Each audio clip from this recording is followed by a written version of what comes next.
नमस्कार। आज बात करते हैं भारतीय इतिहास की एक ऐसी शख्सियत की जिन्होंने सही मायनों में देश की तकदीर बदल दी, जवाहरलाल नेहरू। चलिए आज उनकी कहानी और उनकी विरासत को थोड़ा और करीब से समझते हैं। उन्हें अक्सर एक टाइटल दिया जाता है, आधुनिक भारत का निर्माता। पर सवाल यह है कि इस टाइटल का मतलब क्या है, क्या मायने हैं इसके। आज हम इसी सवाल का जवाब ढूंढने की कोशिश करेंगे और उनकी विरासत को और गहराई से जानेंगे। तो उनके सफर को हम 4 हिस्सों में देखेंगे। सबसे पहले उनके शुरुआती दिन इलाहाबाद से कैम्ब्रिज तक, फिर स्वतंत्रता संग्राम में उनकी क्या भूमिका रही, उसके बाद एक नए भारत का निर्माण कैसे किया, और आखिर में एक राजनेता के अलावा एक लेखक और एक विचारक के तौर पर उनकी जिंदगी कैसी थी। तो चलिए सबसे पहले बात करते हैं उनके शुरुआती सालों की। वो दौर जिसने उनके विचारों और दुनिया को देखने के नजरिए को एक शक्ल दी। तो कहानी शुरू होती है 14 नवंबर 1889 को इलाहाबाद के एक बहुत ही प्रतिष्ठित कश्मीरी ब्राह्मण परिवार में। उनके पिता मोतीलाल नेहरू उस जमाने के माने हुए वकील थे और स्वतंत्रता सेनानी भी। जाहिर है इस माहौल का जवाहरलाल पर बहुत गहरा असर पड़ा। देखिए, उनकी शुरुआती पढ़ाई तो घर पर ही हुई, लेकिन सिर्फ 15 साल की उम्र में उन्हें इंग्लैंड के मशहूर हैरो स्कूल भेज दिया गया। इसके बाद उन्होंने ट्रिनिटी कॉलेज कैम्ब्रिज से पढ़ाई की और फिर लंदन से कानून की डिग्री ली। जरा सोचिए, इस पूरी वेस्टर्न एजुकेशन ने उन्हें दुनिया को देखने का एक बिल्कुल अलग नजरिया दिया होगा, जो बाद में उनकी पॉलिटिक्स में साफ झलकता भी है। भारत वापस आने के बाद उनकी शादी हुई श्रीमती कमला नेहरू से और उनकी एक बेटी हुई इंदिरा गांधी, जो आगे चलकर भारत की पहली महिला प्रधानमंत्री बनी। तो पढ़ाई और परिवार के बाद अब आते हैं उनके जीवन के अगले और शायद सबसे अहम पड़ाव पर, भारत की आज़ादी की लड़ाई में एक योद्धा के तौर पर उनकी भूमिका। अच्छा, भारत लौटकर उन्होंने वकालत तो शुरू कर दी थी, लेकिन उनकी जिंदगी में एक बहुत बड़ा मोड़ तब आया जब वो महात्मा गांधी से मिले। गांधी के विचारों का उन पर ऐसा असर हुआ कि उन्होंने अपना चमकता हुआ लीगल करियर छोड़ दिया और पूरी तरह से देश की आज़ादी की लड़ाई में शामिल होने का फैसला कर लिया। और वो सिर्फ शामिल नहीं हुए, वो इन आंदोलनों की जान बन गए।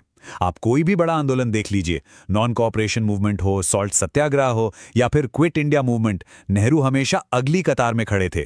बल्कि 1929 का वो ऐतिहासिक दिन, उन्हीं की अध्यक्षता में कांग्रेस ने पूर्ण स्वराज, मतलब अब हमें पूरी आजादी चाहिए, का लक्ष्य तय किया था। लेकिन आज़ादी का ये सफ़र बिल्कुल भी आसान नहीं था। इस संघर्ष के लिए उन्होंने एक बहुत बड़ी कीमत चुकाई, अपनी जिंदगी के कई कई साल जेल की सलाखों के पीछे बिताए। और इसी संघर्ष के बाद हम उनके जीवन के उस दौर में आते हैं जहां उन्होंने अपनी सबसे गहरी छाप छोड़ी, एक आज़ाद भारत के मुख्य निर्माता के रूप में। वो दिन 15 अगस्त 1947, जब भारत आज़ाद हुआ तो देश की बागडोर सौंपी गई जवाहरलाल नेहरू को। वो बने आज़ाद भारत के पहले प्रधानमंत्री। ये सिर्फ उनके लिए नहीं, बल्कि पूरे देश के लिए एक नए युग की शुरुआत थी। अब सवाल ये था कि इस नए भारत को बनाया कैसे जाए। नेहरू का विजन 3 पिलर्स पर टिका था। पहला, इकोनॉमी। देश की अर्थव्यवस्था को पटरी पर लाने के लिए उन्होंने 5 ईयर प्लान्स यानी पंचवर्षीय योजनाएं शुरू की। दूसरा, साइंस। भविष्य के लिए एक साइंटिफिक सोच को बढ़ावा देने के लिए IITs, IIMs जैसे वर्ल्ड क्लास इंस्टीट्यूशंस की नींव रखी। और तीसरा, दुनिया में भारत की जगह। इसके लिए उन्होंने नॉन अलाइंड मूवमेंट यानी गुट निरपेक्ष आंदोलन की शुरुआत की, जिसका मतलब था कि भारत किसी भी सुपर पावर के पाले में नहीं जाएगा, अपनी एक स्वतंत्र आवाज रखेगा।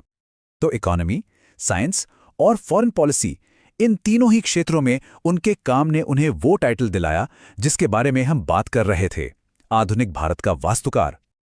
चलिए अब राजनीति से थोड़ा हटकर उनके व्यक्तित्व के एक और पहलू को देखते हैं। एक लेखक के तौर पर, एक नेता के तौर पर, और लोगों से, खासकर बच्चों से उनका जो गहरा कनेक्शन था, उसे समझते हैं। नेहरू सिर्फ एक पॉलिटिशियन नहीं थे, वो एक बहुत गहरे विचारक और शानदार लेखक भी थे। उनकी किताबें जैसे डिस्कवरी ऑफ इंडिया या ग्लिम्पसेस ऑफ वर्ल्ड हिस्ट्री आज भी लोगों को भारत और दुनिया के इतिहास की एक कमाल की समझ देती हैं। ये बहुत दिलचस्प है। पूरे देश के लिए वो पंडित नेहरू थे, एक स्टेट्समैन, एक विचारक, लेकिन बच्चों के लिए वो थे उनके प्यारे चाचा नेहरू। ये दिखाता है कि उनके व्यक्तित्व के 2 अलग-अलग लेकिन उतने ही जरूरी पहलू थे। और इसी चाचा नेहरू वाली पहचान से जुड़ी है ये खास तारीख। बच्चों से उनका ये जो खास लगाव था, उसी को सम्मान देने के लिए उनकी जन्मतिथि यानी 14 नवंबर को आज पूरे भारत में बाल दिवस या चिल्ड्रंस डे के तौर पर मनाया जाता है। फिर 27 मई 1964 को प्रधानमंत्री के पद पर रहते हुए ही जवाहरलाल नेहरू का निधन हो गया और इसके साथ ही भारतीय राजनीति के एक बड़े युग का अंत हो गया। तो आखिर में उनकी विरासत को हम कैसे याद रखें?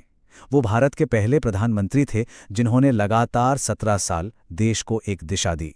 उन्होंने दुनिया को नॉन अलाइंड मूवमेंट का एक नया रास्ता दिखाया और सबसे बढ़कर एक ऐसे आधुनिक और साइंटिफिक भारत की नींव रखी जिस पर आज हम सब खड़े हैं। और ये सब हमें एक बहुत बड़े सवाल पर लाकर छोड़ देता है। एक आधुनिक, वैज्ञानिक और शक्तिशाली भारत का जो सपना नेहरू ने देखा था, वो आज हमारे देश को किस तरह से आकार दे रहा है।